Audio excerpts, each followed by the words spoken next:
Hello everyone, welcome back to our channel. I hope তোমালোক সকলো ভালে আছা.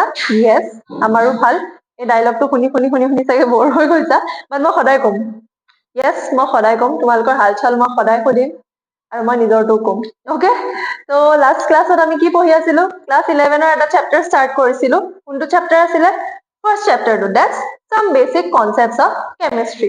ঠিক আছে, বেসিক কনসেপ্টস মানে কেমিষ্ট্ৰিত থকা যিমান মানে সৰু যিখিনি কনসেপ্টস আছে, মানে বেসিক, মানে যেনেকে আমি নাৰ্সাৰী প্ৰি নাৰ্সাৰীত কি পঢ়ো, ABCD শিকো. প্ৰথমতে এপল বল নিশিকো ন, প্ৰথমতে কি শিকো? A, তাৰপিছত B, C এইবিলাক শিকো. তো তেনেকে আমি কেমিষ্ট্ৰি যেতিয়া পঢ়িবলৈ যাম, তো তাৰ কিছুমান বেসিক কনসেপ্ট আমি জানিব লাগিব. আৰু লাষ্ট ক্লাছত আমি সেইখিনি ষ্টাৰ্টিং কৰিছিলো. ঠিক আছে, আমি কিহৰ বিষয়ে পঢ়িছিলো? প্ৰথমতে মেটাৰৰ বিষয়ে পঢ়িছিলো. মেটাৰ মানে কি? পদাৰ্থ. আৰু এইটো ক্লাছ 9ত আমি অলৰেডি পঢ়ি আহিছো. যিকোনো বস্তুৱে যদি কি স্পেচ অকুপাই কৰি আছে আৰু তাৰ মাছ আছে, ভলিউম আছে, দেন দ্যাটছ কল্ড মেটাৰ. এইটো মই অলৰেডি লাষ্ট ক্লাছত বুজালো. আৰু এটা বস্তু বুজালো লাষ্ট ক্লাছত, মেটাৰৰ কি দুটা ভাগ আছে. এটা কি হৈছে পিয়ৰ সাবস্টেন্স, আৰু দ্বিতীয়টো কি আছিলে? মিক্সচাৰ. এখিনিও পঢ়ালো মই. পিয়ৰ মানে কি? जहां पे कुछ मिलावट नहीं होता है, মানে যত কোনো মিক্সিং নাই, আৰু যদিও মিক্সিং আছে এটা ফিক্স কম্পোজিশন থাকে সিহঁতৰ. ঠিক আছে, আৰু মিক্সচাৰ কি? মিক্সচাৰ মানে যেনেকে আমি চানা খাওঁ, চানাত কি থাকে? বুট থাকে, মগু থাকে, বাদাম থাকে. কোনোবা ফিক্স কম্পোজিশন থাকে জানো? বোলে দুটা বুট লৈছো যদি দুটা বাদামে ল'ম, তেনেকুৱাতো কথা নাই. বাদাম 5টা দিছে, বুট 10টা দিছে, তো দ্যাটছ কল কি? মিক্সচাৰ. যাৰ তাৰ লগত মানে মিক্স হৈ আছে এগাল মান. ঠিক আছে, তো আমি পিয়ৰ সাবস্টেন্সত দুটা বস্তু পাইছিলো. এটা কি এলিমেন্ট, এটা কি কম্পাউণ্ড. এইখিনি জাষ্ট ৰিভাইজহে কৰিছো দেই, সেইকাৰণে সোনকালে কৈছো. যোনে এইখিনি নাই বুজা, দেন মোৰ আগৰ ভিডিঅ'টোত যোৱা, আগৰ ক্লাছটোত, দেন এইখিনি চালে তোমালোকে গম পাবা যে এলিমেন্ট কি হয়, কম্পাউণ্ড কি হয়, মিক্সচাৰ কি টাইপছৰ আছে. ঠিক আছে, মিক্সচাৰ কি আছিলে? এটা হোমোজিনিয়াছ, আৰু আনটো কি আছিলে? হেটেৰোজিনিয়াছ. অসমীয়াখিনিৰ কাৰণে এলিমেন্ট মানে কি? মৌল. আৰু কম্পাউণ্ড মানে কি? যৌগ. আৰু হোমোজিনিয়াছ মানে সমসত্ব মিশ্ৰ. আৰু কি হেটেৰোজিনিয়াছ মানে অসমসত্ব. ঠিক আছে, তো ডাষ্টাৰডাল ক'ত গ'ল? ডাষ্টাৰডালটো ইয়াত নাই, ৰুমত আছে নেকি? চাই নাচোন, এক सेकंड. डस्टर नहीं मिल रहा है, तो अभी डस्टर ढूंढने के लिए भेजा है. ठीक है, तो एलिमेंट तो কি আছিলে? Hydrogen, helium. পিৰিয়ডিক টেবলখনত যিমানগাল বস্তু আছে, যিমানখিনি মানে লেটাৰ্স দেখি আছা, সেই গোটেইখিনি কি বুলি কয়? এলিমেন্টস বুলি কয়, মৌল বুলি কয়. আৰু সেই এটা এলিমেন্ট, মানে ধৰি লোৱা হাইড্ৰোজেন আছে, অক্সিজেন আছে, ইহঁত দুটাক যদি একেলগে যোগ কৰি পেলাই একেলগ কৰি দিয়া, ঠিক আছে, তো যিটো বস্তু বনিব দুটা একেলগ হৈ যাব. যেনেকে একে কি হয়? 2 হয়. দুটা বস্তু কি হৈছে? দুটা সংখ্যা এটা বনিছে ন, তো ইয়াতে দুটা এলিমেন্ট বা দুটা মৌল যদি এটা বস্তু বনে, সেইটো কি বুলি কয়? কম্পাউণ্ড বুলি কয় বা যৌগ বুলি কয়. ঠিক আছে, এইখিনি আমি লাষ্ট ক্লাছ পঢ়িছিলো. হোমোজিনিয়াছ মানে কি? হোমোজিনিয়াছ মানে ধৰি লোৱা দুটা বস্তু আছে, ধৰি লোৱা দুটা, এটা সলিউশনত সল্ট আৰু ওয়াটাৰ লৈ লৈছো. ঠিক আছে, দুটা সাবস্টেন্স আছে, এটা পানী লৈছো আৰু এটা নিমখ লৈছো. তো পানীটো যেতিয়া আমি নিমখটো মিক্স কৰি দিম, কি তাত পুৰা মিক্স হৈ যাব নাযায়? যাব ন. পানীত যদি আমি নিমখ অলপ ঘুলি দিও, কি হয়? কি পুৰা ডিজলভ হৈ যাব তাত. মানে যিটো সলিউশনত দুটা কম্পোনেন্টস, দুটা বা তিনটা কম্পোনেন্টস কি হয়? পুৰা ঘুলি মিলি যায়, ডিজলভ হৈ যায়, মিক্স হৈ যায়. সেইটোকে কি বুলি কয়? হোমোজিনিয়াছ মিক্সচাৰ বুলি কয়. আৰু হেটেৰোজিনিয়াছত কি হ'ব? দুটা কম্পোনেন্টস, দুটা কম্পাউণ্ডস কেতিয়াও মিক্স হৈ নাযায়, পুৰা ডিজলভ হৈ নাযায়. মানে ধৰি লোৱা তুমি পানী ললা, ওয়াটাৰ, আৰু ওয়াটাৰত যদি তুমি অকমান বালি দি দিলা, বালিৰ জেগাত যদি কিবা শিলগুটি দি দিলা, সি তাত মিক্স হৈ যাব জানো পানীটোত? নহয় ন, ডিজলভ নহল. ডিজলভ নহল মানে কি? কি এটা হেটেৰোজিনিয়াছ মিক্সচাৰ. Okay, got it? তো আমি এখিনি গম পালো লাষ্ট ক্লাছৰ পৰা. তো এতিয়া আমি এটা নেক্সট টপিকলৈ যাম, মেটাৰৰ প্ৰপাৰ্টিজ, মানে মেটাৰ সকলৰ পদাৰ্থৰ ধৰ্মৰ বিষয়ে পঢ়িম. properties of লিখি লবা দেই properties of matter ইমান ধুনীয়াকে সব নোটস দি গৈছো তোমালোকে লিখি লব লাগে মেটাৰ প্ৰপাৰ্টি বুলি ক'লে কি গম পাবা ধৰি লোৱা তুমি তোমাক মানে কৈছে মায়ে যে মা হেৰি মানে তোমাক মায়ে কৈছে যে হেৰি তোমাৰ ধৰি লোৱা নামটো মাইনা হয় ঠিক আছে তোমাক ধৰি লোৱা মায়ে কৈছে মাইনা আজি এনেকে বজাৰলৈ গৈছিলো বজাৰলৈ যাওঁতে তোৰ লগৰ এজনীক লগ পালো তুমি মাক সুধিলা মা লগৰজনী কি নাম আছিলে ঠিক আছে মায়ে ক'লে অ তাইৰ নামটোতো মই পাহৰি গলো তেতিয়া কি হব এতিয়া নামটোতো পাহৰি গল এতিয়া তুমিটোতো ভাবি আছা অ কোনবা আছিলে ভাবি আছা তো এতিয়া তাত কি হৈ গল কনফিউজন ক্ৰিয়েট হৈ গল যেতিয়া তুমি মাক সুধিবা মা ছোৱালীজনী দেখিবলৈ কেনেকুৱা আছিলে মায়ে কি কব তাই চশমা পিন্ধে বা চশমা নিপিন্ধে ঠিক আছে তাই দেখিবলৈ ধৰি লোৱা অলপ বগা হয় তাই ওখ হয় হয়নে তো সেইখিনি কথা মায়ে কলে আৰু সেইখিনি শুনি পেলাই তুমি গম পালা যে অ এইজনী ছোৱালী আছিলে ধৰি লোৱা ছোৱালীজনী কিবা কোনোবা আছিলে আৰু ঠিক আছে গম পালা তো এই যে বস্তুখিনি যে মায়ে কলে সেই ছোৱালীজনীৰ বিষয়ে যে মায়ে কলে ছোৱালীজনী দেখিবলৈ কেনেকুৱা বগা নে কলা ওখ নে চাপৰ সেইখিনি যে কলে সেইখিনিকে কি বুলি কয় ধৰ্ম বুলি কয় বা কি বুলি কয় প্ৰপাৰ্টিজ বুলি কয় এতিয়া আমাক সুধিছে কি প্ৰপাৰ্টিজ অফ মেটাৰ যিকোনো এটা পদাৰ্থ যিকোনো এটা মেটাৰৰ প্ৰপাৰ্টি কি হ'ব পাৰে দুটা টাইপৰ প্ৰপাৰ্টি হ'ব পাৰে এটা হৈছে ফিজিকেল প্ৰপাৰ্টি ফিজিকেল আৰু এটা হৈছে কেমিকেল মই এইমাত্ৰ যিখিনি কলো সেইখিনিকে ফিজিকেল বুলি কয় মানে আমি যিখিনি বস্তু আমাৰ চকুৰে দেখিব পাৰো ছোৱালীজনী বগা নে কলা এই ডাষ্টাৰডালৰ কালাৰ কেনেকুৱা এই ডাষ্টাৰটোৰ শ্বেপ কেনেকুৱা এই ডাষ্টাৰটোৰ ধৰি লোৱা কি চাইজ কিমান হয় এইখিনি আমি নিজৰ চকুৰে দেখিব পাৰো বা মেজাৰ কৰিব পাৰো ঠিক আছে তো যিখিনি বস্তু আমি নিজৰ চকুৰে দেখিব পাৰো সেইখিনিকে কি বুলি কয় বা ফিল কৰিব পাৰো গোন্ধ পাইছো ঠিক আছে স্মেল সেইটোতো এটা কি হয় ফিজিকেল প্ৰপাৰ্টিয়ে হয় যিটো বস্তু আমি ফিল কৰিব পাৰিছো স্মেল পাইছো শুনিব পাৰিছো বা দেখিব পাৰিছো সেই গোটেইখিনিয়ে কি হয় ফিজিকেল প্ৰপাৰ্টি তো এতিয়া মেটাৰ অফ ফিজিকেল প্ৰপাৰ্টি বুলি ক'লে কি আহিব কালাৰ আহি গ'ল শ্বেপ আহি গ'ল সাইজ মেল্টিং পইণ্ট মানে কিবা এটা মেটাৰ কোনটো টাইমত গৈ পেলাই সি মেল্ট হৈছে আইচৰ টুকুৰা এটা লৈছো বৰফ এটা লৈছো তো এটা টাইমত গৈ পেলাই সি মেল্ট হবলৈ ষ্টাৰ্ট হ'ব লিকুইডলৈ কনভাৰ্ট হ'ব তো সেই প্ৰচেছটো আমি চকুৰে দেখি আছো ন আইচটোতো যেতিয়া আমি ৰুম টেম্পাৰেচাৰ ৰুমত ধৰি লোৱা টেবুলত থৈ দিলা তো সি যেতিয়া লিকুইডলৈ কনভাৰ্ট হবলৈ ষ্টাৰ্ট হ'ব আমি নিজৰ চকুৰে দেখিছো ন দেখিছো মানে কি এটা ফিজিকেল প্ৰপাৰ্টি আৰু নেক্সট আহি গ'ল বইলিং পইণ্ট মানে কি যিটো টেম্পাৰেচাৰত গৈ পেলাই যিটো পইণ্টত গৈ পেলাই লিকুইডটো কি উতলিবলৈ ষ্টাৰ্ট হয় মানে বইল হবলৈ ষ্টাৰ্ট হয় তো যেতিয়া বইল হৈছে চচপেনটোত পানী দিছো পানীটো কি বইল হবলৈ ষ্টাৰ্ট হৈছে ন উতলিছে আমি নিজৰ চকুৰে দেখিছো নে বুৰ বুৰ কৰিছে আমি চকুৰে দেখিছো তো চকুৰে দেখিছো মানে কি দ্যাটছ এ ফিজিকেল প্ৰপাৰ্টি ঠিক আছে তো colour shape size melting point boiling point এইবিলাক কি হৈ গ'ল ফিজিকেল প্ৰপাৰ্টিজ এতিয়া আমাৰ কেমিকেল প্ৰপাৰ্টিজ বুলি ক'লে কেমিকেল প্ৰপাৰ্টিজৰ কথা ক'লে কি হ'ব ধৰি লোৱা কিবা এটা বস্তু কি টেষ্ট হৈ গ'ল যেনেকে আমি নেমু এটা কথা কৈছে নেমু এটা দিছে তোমাক এতিয়া সুধিছে যে নেমুটো দেখিবলৈ কেনেকুৱা নেমুটো গ্ৰীণ কালাৰ বা য়েলো কালাৰ নেমুটো গোল হয় বা দীঘল হয় তো এইখিনি তাৰ কি হ'ল আমি চকুৰে দেখিছো মানে ডেটছ কি ফিজিকেল প্ৰপাৰ্টি কিন্তু যদি সুধে নেমুটোৰ টেষ্ট কেনেকুৱা টেঙা হয় ন টেঙা মানে কি তাত এচিড আছে আমি আগতে পঢ়িছো টেঙা বস্তুটোত এচিড থাকে আৰু তিতা বস্তু হলে বেছ হয় ঠিক আছে তো নেমুটো টেঙা মানে আমি কি গম পাইছো তাত এচিড আছে ঠিক আছে তো আমি টেষ্টটোৰে ডিটাৰমাইন কৰিলো ন চকুৰেতো দেখা নাই বা স্মেল পোৱা নাই টেষ্ট কৰিছো তো সেইটো কিহত আহিব কেমিকেল প্ৰপাৰ্টিত আহিব ঠিক আছে কেমিকেল প্ৰপাৰ্টিত দুইটাই আহিব এচিডিটি আৰু বেচিচিটি আৰু আহে টক্সিচিটিও আহে তুমি লিখি লোৱা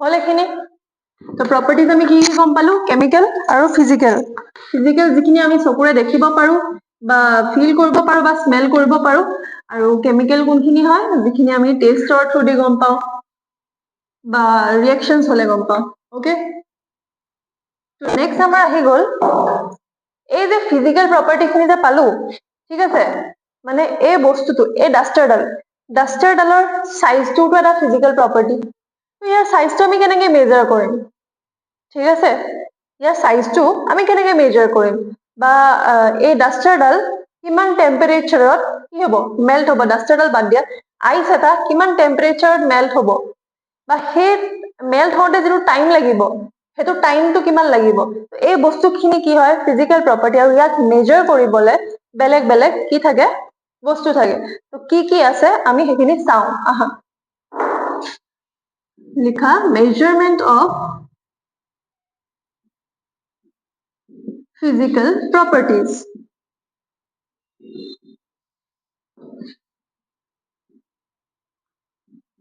ইয়াৰ কাৰণে এখন চাৰ্ট আছে চাৰ্টখন তোমালোকে লিখি ল'বা বহুত ইম্পৰ্টেন্ট হয় ঠিক আছে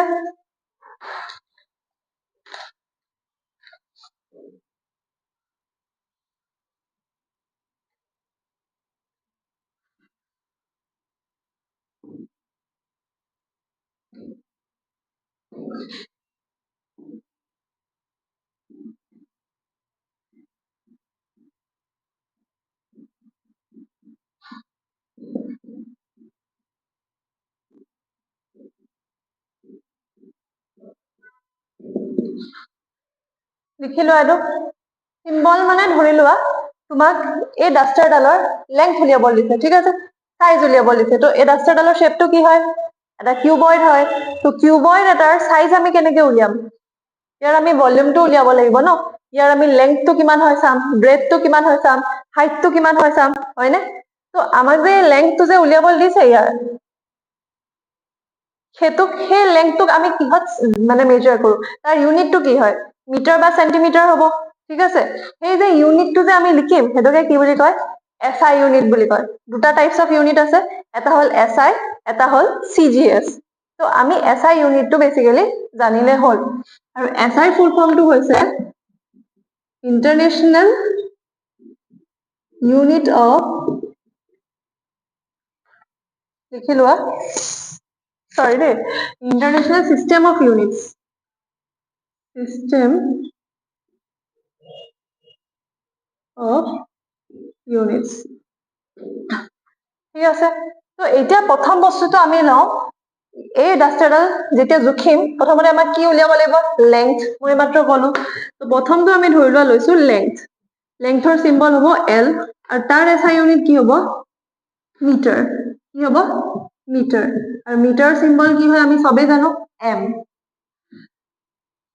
হল এতিয়া নেক্সট হৈ গ'ল এই ডাষ্টাৰডালৰ মাছ কিমান হ'ব মানে ইয়াৰ ভিতৰত কিমানখিনি পাৰ্টিকলছ আছে ইয়াৰ মাছটো কিমান হয় সেইটো আমি উলিয়াব লাগিব মাছ ডাষ্টাৰডাল বাদ দিয়া তোমাক যদি কয় ঘৰৰ পৰা ধৰি লোৱা তোমাক বজাৰলৈ পঠিয়ালে মায়ে ক'লে যে আলু লৈ আহিবি মায়ে কি কয় মায়ে কয় জানো 5টা আলু আনিবি 10টা আলু আনিবি 5টা পিয়াজ আনিবি এনেকে কয় জানো নকয় ন মায়ে কি কয় 1 কেজি আলু আনিবি আধা কেজি পিয়াজ আনিবি এনেকে কয় হয়নে তো কি বুলি কৈছে কেজিত কৈছে কিলোগ্ৰাম হয়নে সেই কিলোগ্ৰামটোৱে কি মাছৰ কিহৰ কথা কৈছে ইউনিটৰ কথা কৈছে SI ইউনিট ঠিক আছে মাছে M এ ডিটাৰমাইন কৰে আৰু SI ইউনিটটো কি হ'ব কিলোগ্ৰাম মানে কেজি নেক্সট আহি গ'ল অথনি যে কৈছিলো বৰফৰ টুকুৰা এটা গলিবলে বা মেল্ট হ'বলে কিমান টাইম লাগে তো সেই টাইমটোতো আমি মেজাৰ কৰিব লাগিব ন টাইম তাৰ ইউনিট হৈছে কি টাইমৰ ইউনিট কি সেকেন্ড এছ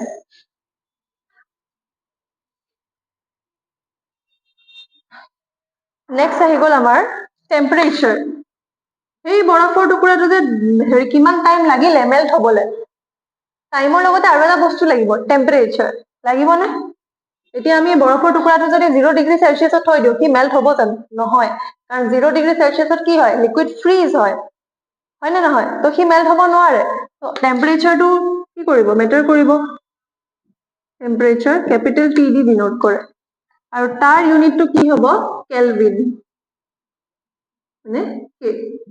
ওকে, নেক্সটটো আহি গ'ল আমাৰ electric current.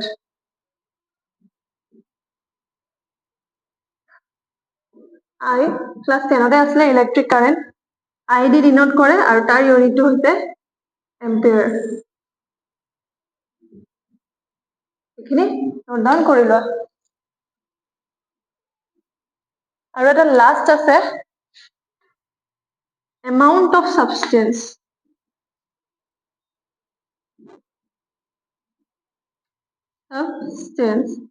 Amount of substance বুলি ক'লে তুমি কি বুজি পাবা? ধৰি লোৱা 1 লিটাৰ পানী লৈছো, 1 লিটাৰ পানীত তুমি 1 চামুচ নিমখ ডিজলভ কৰিলা। কি কৰিলা?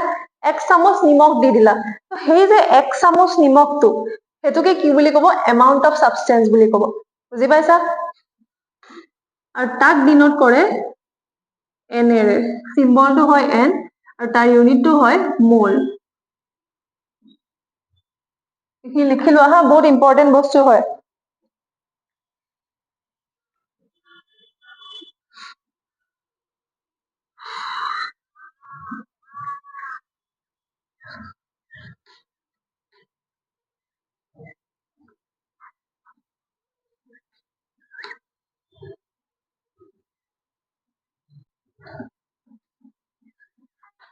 এতিয়া যে আমি SI ইউনিট আৰু এই যে মেজাৰমেন্ট অফ ফিজিকেল, যিখিনি ফিজিকেল কোৱান্টিটি আমি মেজাৰ কৰিলো, ফিজিকেল প্ৰপাৰ্টি মেজাৰমেন্ট কৰিলো, যিখিনি ইউনিটছ আমি গম পালো, তাৰ বিষয়ে অকমান ডিটেইলছত পঢ়ো আহা।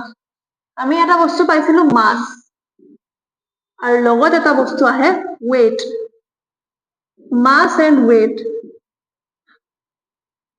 চবে কথা এটা ভাবে যে মাছ আৰু ৱেইট দুইটা একেই বস্তু, কিন্তু নহয়। ঠিক আছে, মইতো যেতিয়া ক্লাছত পঢ়াই আছিলো, ক্লাছত পঢ়াই থাকোতে মানে মই যেতিয়া কলেজত পঢ়াই আছিলো, তেতিয়াও মানে ষ্টুডেন্টছে ভাবিছে যে মাছ আৰু ৱেইট দুইটা একেই বস্তু। সিহঁতে সুধিলে, মেম মাছ আৰু ৱেইটটোতো একেই বস্তু, ইমান বছৰেতো আমি একেই বুলি ভাবি আছিলো, ঘপককে এইটো কি নতুন নতুন বস্তু আহি গ'ল যে দুটা ডিফাৰেণ্ট বুলি কৈ দিলে আপুনি? কেছটো কি? কেছটো হৈছে মাছ মানে এডাল এডাল ডাষ্টাৰ। তো ডাষ্টাৰটোৰ ভিতৰত কিমানখিনি পাৰ্টিকলছ আছে? মানে এটা কেৰি বেগ আছে, কেৰি বেগটোৰ ভিতৰত তোমাক 10টা চকলেট দিলে। সেই যে 10টা চকলেট আছে, কেইটা আছে? 10টা। সেই গোটেইকেইটা মিলাই পেলাই মাছ বুলি কয়। 10টা চকলেটক যদি একেলগ কৰি দিয়া, তো কেৰি বেগটোত কিমান মাছ আছে বুলি যদি সোধে, 10 চকলেটছ বুলি কবা। ঠিক আছে, এতিয়া ৱেইট বুলি ক'লে কি বুজিবা? সেই যে চকলেট কেইটাই তোমাৰ হাতত এটা কি ফৰ্চ এটা দি আছে ন? তোমাৰ হাতৰ ওপৰত যেতিয়া চকলেট কেইটা থৈ দিলা, হাতত অকমান হলেওতো ফৰ্চ দিছে। সেই ফৰ্চটোকে কি বুলি কয়? যিটো ফৰ্চ এক্সাৰ্ট হৈছে, সেইটোকে কি বুলি কয়? ৱেইট বুলি কয়। ঠিক আছে, বুজি পাইছা? ডেফিনেশনটো লিখা। Mass is the amount of substance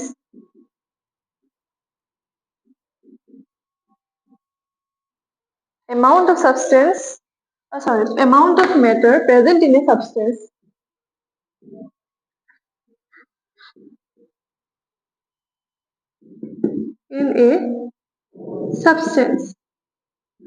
আৰু আমি জানো মাছৰ ইউনিট কি হয়? অলপ আগত মই লিখাইছো কেজি। Unit KG. ৱেইটটো কি হ'ব? Weight is the gravitational force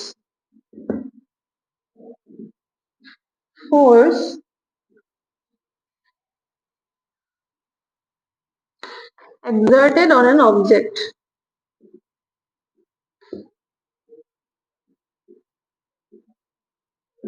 ঠিক আছে, ইয়াৰ ইউনিটটো হ'ব নিউটন।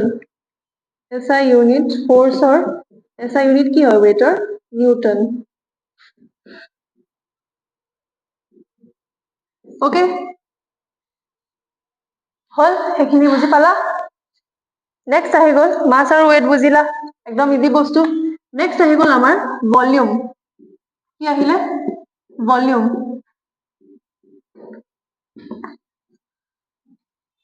একদম এটা মেথছৰ বস্তু আহি গ'ল।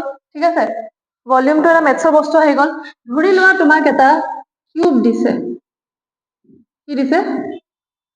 কিউব বাদ দিয়া, তোমালোকক এটা কিউবইড দিছে। ঠিক আছে, এই কিউবইডটোৰ যদি ভলিউম উলিয়াবলৈ দিয়ে, কি কৰিবা তোমালোকে প্ৰথমতে তাৰ চাবা যে লেংথ ব্ৰেড আৰু হাইট চাবা হয়নে এই লেংথ ব্ৰেড আৰু হাইটক যেতিয়া মাল্টিপ্লাই কৰি দিও কি ওলাই যায় এটা কিউব বা কিউবয়ডৰ কি ওলাই ভলিউম ওলাই যায় ন তো ভলিউমটো কি হয় length into bread into height এতিয়া চোৱা লেংথৰ হেৰিটো কি হয় ইউনিটটো কি হয় মিটাৰ হয় ব্ৰেডৰো মিটাৰ হয় আৰু হাইটৰো কি হয় মিটাৰ হয় তো চাবলৈ গ'লে m ইনটু m কিমান হ'ব 3টা m আছে ন তো মিটাৰ কিউব হ'ব তো ভলিউমৰ SI ইউনিট কি বুলি গম পালো আমি মিটাৰ কিউব ওকে আৰু ভলিউম মানে ধৰি লোৱা এই ডাষ্টাৰডালে যেতিয়া আমি এটা জেগাত থওঁ ইয়াত তো সেই জেগাটোত সি কিমানখিনি স্পেচ অকুপাই কৰি আছে যিমানখিনি স্পেচ অকুপাই কৰি আছে হেতুকে কি বুলি কয় ভলিউম বুলি কয় ঠিক আছে লিখা it is the amount of space occupied by an object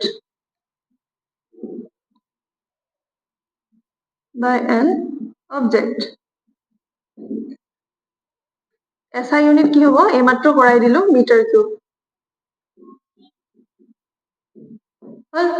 লিখি লোৱা